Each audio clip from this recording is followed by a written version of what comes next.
ফিরে এলাম। চলুন দেখি স্বাস্থ্য সংবাদে কি নিয়ে অপেক্ষা করছেন সাদাত হোসেন। ধন্যবাদ শামিমা। জানাচ্ছি অল ইটালিয়া স্বাস্থ্য সংবাদ।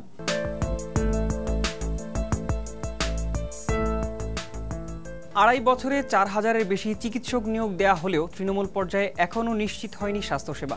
বেশিরভাগ ক্ষেত্রে ডাক্তাররা গ্রামে যেতে চান না বলেই প্রশিক্ষণের পাশাপাশি মনিটরিং জোরদার করার তাগিদ দিয়েছেন সংশ্লিষ্টরা। অন্যদিকে স্বাস্থ্যমন্ত্রী জানিয়েছেন, গ্রামের স্বাস্থ্যসেবা নিশ্চিত করতে সরকার নিরলস কাজ করে যাচ্ছে।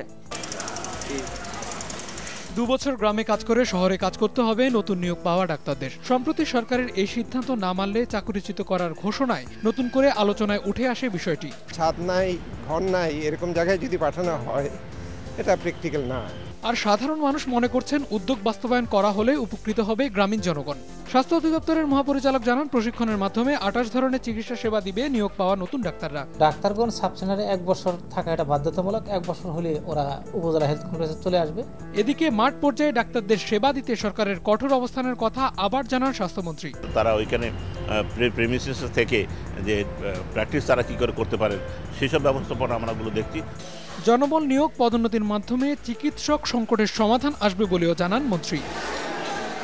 ঝিনাইদহ জেলায় ব্যাপক বিস্তার ঘটেছে মাটি, পরিবেশ ও স্বাস্থ্যের জন্য ক্ষতিকারক তামাক চাষ। এর ফলে নষ্ট হচ্ছে কয়েক হাজার হেক্টর আবাদি জমি।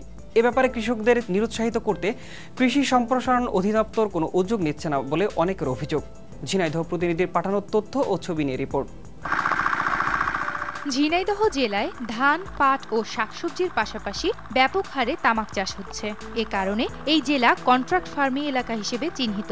জেলার ৩,০০০ কৃষক তামাক চাষের জন্য এদেশে ব্যবসারত একটি বিদেশি সিগারেট প্রস্তুতকারী প্রতিষ্ঠানের সাথে চুক্তিবদ্ধ।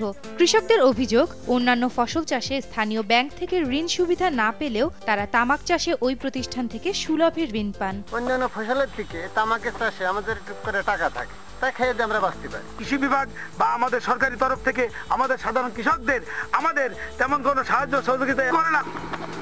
এদিকে জেলার জীব ও পরিবেশ সংরক্ষণ কমিটি জানায়, তামাক চাষে ক্যান্সার সহ হার্ট ও ফুসফুসের মারাত্মক ক্ষতি হয়, সেই সাথে মাটি ও পরিবেশের সীমাহীন ক্ষতি হয়। তামাক যে প্রসেসিং করে, যে তামাক ঘর, সেখানে তামাক গরম করা হয়, হিট করা হয়, তার থেকে ধোঁয়া আশেপাশে ছড়িয়ে যায়। এটা নারী, শিশু, কিশোর, বৃদ্ধ মানুষ সবার জন্য স্বাস্থ্যের জন্য অত্যন্ত ভয়াবহ। গত বছর জেলায় ২,০০০ হেক্টর জমিতে তামাক চাষ হলেও এবছর তা দ্বিগুণ হয়েছে। একটি জমিতে ২ থেকে ৩ বার তামাক চাষের পর জমিটি চাষের অনুপযোগী হয়ে পড়ে। ফলে জেলায় ক্রমাগত চাষযোগ্য জমি কমছে। ডাক্তারদের অনুপস্থিতির কারণে রাজশাহী অঞ্চলের উপজেলা স্বাস্থ্য কমপ্লেক্সগুলোতে মারাত্মকভাবে ব্যাহত হচ্ছে চিকিৎসা কার্যক্রম। প্রধানমন্ত্রীর নির্দেশের পরও হাসপাতালগুলোতে সপ্তাহে ২-৩ দিনের বেশি আসেন না ডাক্তাররা। তবে অভিযুক্তদের বিরুদ্ধে ব্যবস্থা নেওয়া হচ্ছে বলে জানিয়েছেন জেলা সিভিল সার্জন। যে কোনো অসুখ বিসুখ কিংবা দুর্ঘটনার শিকার হয়ে গ্রামাঞ্চলের মানুষ চিকিৎসার জন্য প্রথমে ছুটে আসেন স্থানীয় স্বাস্থ্য কমপ্লেক্সে। কিন্তু ডাক্তার না পেয়ে হরহামেশাই তাদের ছুটতে হয় জেলা শহরের হাসপাতাল কিংবা বেসরকারি ক্লিনিকে। ভুক্তভোগীদের অভিযোগ, স্থানীয় এসব হাসপাতালে সপ্তাহে ২-৩ দিনের বেশি আসেন না কর্মরত ডাক্তারদের সিংহভাগই। সপ্তাহে ৩ দিন ডিউটি করে, তার ১ ঘন্টা ১.৫ ঘন্টা থাকে। গাইনির একজন সার্জন আছে, তাও সপ্তাহে ১ দিন ২ দিন আসে, ঠিক মতো বসে না। এত সব অভিযোগের বিপরীতে হাসপাতালের দায়িত্বশীলদের রয়েছে নানা অজুহাত। আমরা বলি আর কি কনসালটেন্টদেরকে আপনার ধরেন থাকার জন্য আর কি, যে একটু অপেক্ষা করেন। তারপরে অনেকে আর কি আপনার ধরেন হয়তো একটু আলিয়া চলে যায়।